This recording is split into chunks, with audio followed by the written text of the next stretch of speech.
హరీష్ అన్న మాట్లాడే కంటే ముందు ఒక 5 మినిట్స్ మాట్లాడి జల్దీ హరీష్ అన్నకి ఇచ్చేస్తా. ఒక్క నిమిషం 5 మినిట్సే మాట్లాడతా. సభకి నమస్కారం. నేను ఒక 2-3 పేర్లప్పుడు మర్చిపోయినా.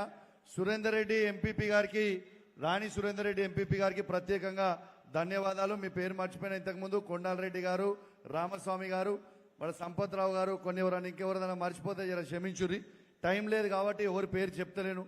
సభకి వీడికి విచ్చేసిన గౌరవనీయులు పెద్దలు, వేదిక మీద ఉన్న గౌరవనీయులు పెద్దలు హరీష్ రావు గారికి, జీవన్ రెడ్డి గారికి, సతీష్ అన్న గారికి, గెల్లు సీనన్న గారికి, ఎర్రోల సీనన్న గారికి, రాకేష్ గారికి, బండన్నకి, మరియు వేదిక మీద ఉన్న ప్రతి ఒక్కరికి, పెద్ద మనుషులకి, రవీందర్రావు అన్న గారికి, వేదిక మీద ఉన్న పెద్దలకి, ఇక్కడికి విచ్చేసినంగా ముఖ్యంగా మన బీఆర్ఎస్ పార్టీ కుటుంబ సభ్యులకి, నా ఆత్మ బంధువులు, నా బంధువులందరికీ కూడా నా చేతులు జోడించి శిరస్సు వంచి మరి మీ అందరికి కూడా నమస్కారాలు తెలియజేస్తా ఉన్నాను. నేను 2 విషయాలు మాట్లాడతా, ఎక్కువ మాట్లాడా. ఈ హుజరాబాద్ నియోజకవర్గాన్ని తెలంగాణ వచ్చిన తర్వాత ఈ 10 సంవత్సరాలలో అభివృద్ధి జరిగిందంటే ఏ ఊర్లో రోడేసిందా, ఏ ఊర్లో మోరి కట్టినా, ఏ ఊర్లో గుడి కట్టినా, ఏ ఊర్లో బడి కట్టినా అది కేసీఆర్ గారు చేసింది అని చెప్పి సందర్భంగా మీ అందరు కూడా తెలియజేస్తా ఉన్నాను. ప్రత్యేకంగా బై ఎలక్షన్స్ లో కేసీఆర్ గారి నాయకత్వంలో ఆనాడు హరీష్ రావు గారు ఇక్కడ ఇన్ఛార్జ్ గా ఉండి ఎక్కడెక్కడైతే పనులు కాలేదో ఇవాళ మనం నడిచే ప్రతి రోడ్డు కేసీఆర్ గారి నాయకత్వంలో ఆనాడు హరీష్ రావు గారు వేయించింది అని చెప్పి సందర్భంగా తెలియజేస్తా ఉన్నాను. ఊర్లల్లా గుళ్ళు కట్టించింది ఆనాడు కేసీఆర్ గారి నాయకత్వంలో హరీష్ రావు గారే అని చెప్పక తప్పదని చెప్పి సందర్భంగా మీ అందరు కూడా తెలియజేస్తా ఉన్నాను. ఇలా ఈ ప్రభుత్వం వచ్చిన తర్వాత 2.5 సంవత్సరాలు అయితా ఉంది. ఎక్కడ కూడా 2 రూపాయలు ఇవ్వలే. కనీసము ఎమ్మెల్యేకి ఇచ్చే CDF ఫండ్ కూడా ఇవ్వకుండా ఇలా ఈ కాంగ్రెస్ ప్రభుత్వం ఇబ్బంది పెడుతూ ఇవాళ మన నియోజకవర్గంలో తట్టెడు మట్టి కూడా పోయింది ఈ కాంగ్రెస్ ప్రభుత్వం అని చెప్పక తప్పదని చెప్పి సందర్భంగా తెలియజేస్తా ఉన్నాను. హరీష్ అన్న, నేను ఒకటి రిక్వెస్ట్ చేస్తున్నా. హరీష్ అన్న, మిమ్మల్ని దయచేసి మా హుజరాబాద్ నియోజకవర్గ పక్షాన మిమ్మల్ని రిక్వెస్ట్ చేస్తా ఉన్నా. హరీష్ అన్న, ఆనాడు ఎన్నికలలో నేను కేసీఆర్ గారి నాయకత్వంలో, మీ నాయకత్వంలో ఇక్కడ ప్రజలు కార్యకర్తలు కష్టపడి నాకు ఓటేసినప్పుడు నేను 1000 కోట్ల రూపాయలు తీసుకొస్తా అని చెప్పినా, కానీ దురదృష్టవశాత్తు మన గవర్నమెంట్ పోయింది.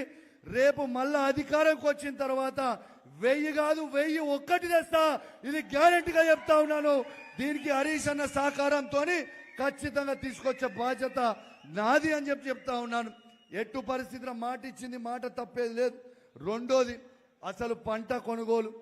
కనీసము మనం పంట పండించింది, మనం మొన్న వడ్లు పండించిన 80% మనం సీడు పెడతాం. 80% సీడు వాళ్ళు తీసుకుపోయిన తర్వాత ఆ 20% కొనడానికి 7 చెర్ల నీళ్లు తాగిచ్చిండు ఈ రేవంత్ రెడ్డి కాంగ్రెస్ ప్రభుత్వం.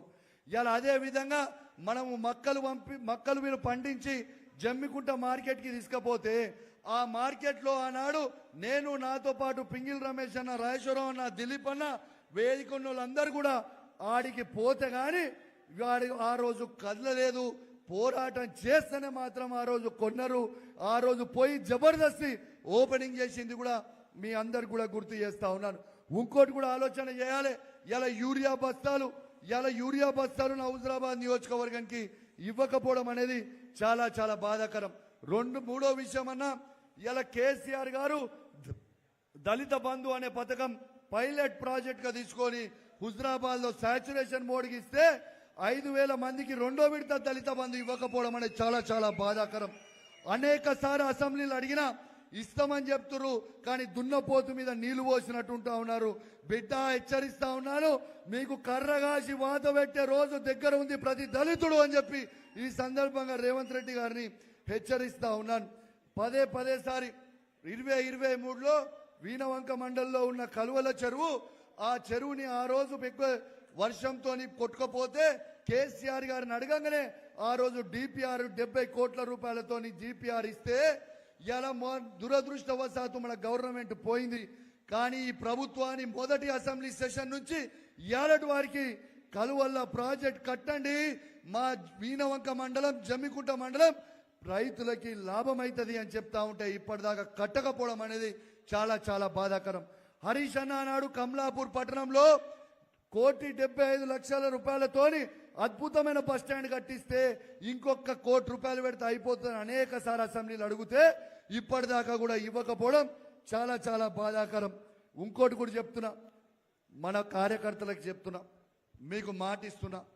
ఆనాడు కూడా మీకు మాట ఇచ్చిన, మైకు పట్టుకొని మీ ఎన్నికలలో ఖచ్చితంగా మీకు అండగా ఉంటా అని మాట ఇచ్చిన. ఇలా 107 గ్రామ పంచాయతీలో సర్పంచ్ చేసినప్పుడు ప్రతి కార్యకర్తకి నేను అండగా నిలుస్తున్నది కూడా మీ అందరు కూడా గుర్తు చేస్తా ఉన్నాను.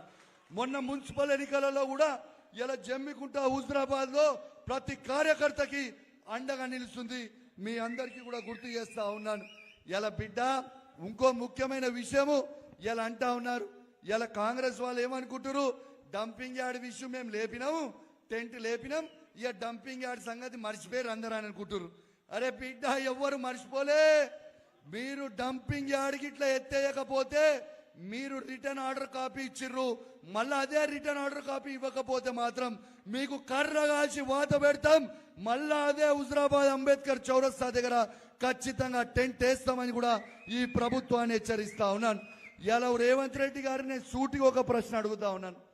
మా కేసీఆర్ నాయకత్వంలో ఆనాడు హరీష్ అన్న మా మునూర్ కాపు భవనం శాంక్షన్ చేసిండు, మా గౌడ సంఘంని శాంక్షన్ చేసిండు, మా పద్మశాలిలకి శాంక్షన్ చేసిండు, మా గొల్ల కురుమోళ్ళకి శాంక్షన్ చేసిండు, మా రజకులకి శాంక్షన్ చేసిండు, ఇలా విశ్వ బ్రాహ్మణులకు శాంక్షన్ చేసిండు, దళితులకి శాంక్షన్ చేసిండు.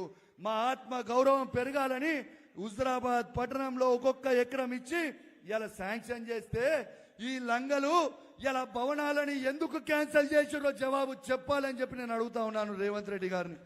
ఇలా మీరు ఎందుకు బంద్ చేస్తున్నారు?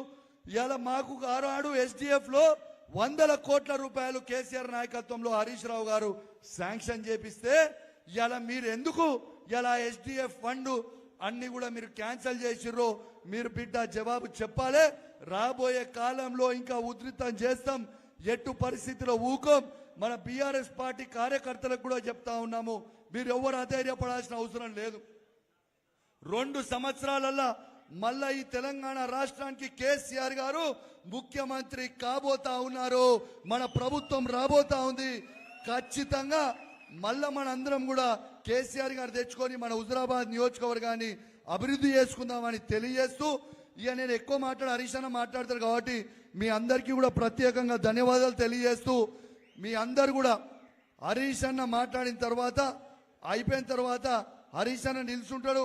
మీరు అందరూ లైన్గా వస్తే అందరితో ఫోటో ఇస్తా అని చెప్పి హరీష్ అన్న చెప్పిండు. కాబట్టి మీ అందరూ డిసిప్లిన్గా లైన్గా వస్తే ప్రతి ఒక్కరికి కూడా ఫోటో ఇస్తామని చెప్పి ఈ సందర్భంగా తెలియజేస్తూ, హరీష్ అన్నతో తీసుకొచ్చాను తెలియజేస్తూ, మరియు ఇప్పుడు అందరూ హరీష్ అన్నని ఉట్టి సిద్దిపేట ముద్దు బిడ్డ అనుకుంటారు. కానీ చాలా మందికి తెలియదు ఏంటంటే ఇవాళ హుజరాబాద్ ముద్దు బిడ్డ కూడా హరీష్ అన్ననే అయిందనే ముచ్చడం మీ అందరు కూడా తెలవాలి. ఇవాళ గౌరవనీయులు పెద్దలు మన ట్రబుల్ షూటర్, కాంగ్రెస్ పార్టీ చేస్తున్న దొంగ షూటింగ్లకి ఇలా AK-47 పట్టుకొని షూట్ చేసే ట్రబుల్ షూటర్ హరీష్ అన్న గారిని మాట్లాడాల్సిందిగా కోరుకుంటున్నా ఉన్నాను. అందరు గట్టిగా సపోర్ట్లతో స్వాగతం పలకాలని కోరుతా ఉన్నాను.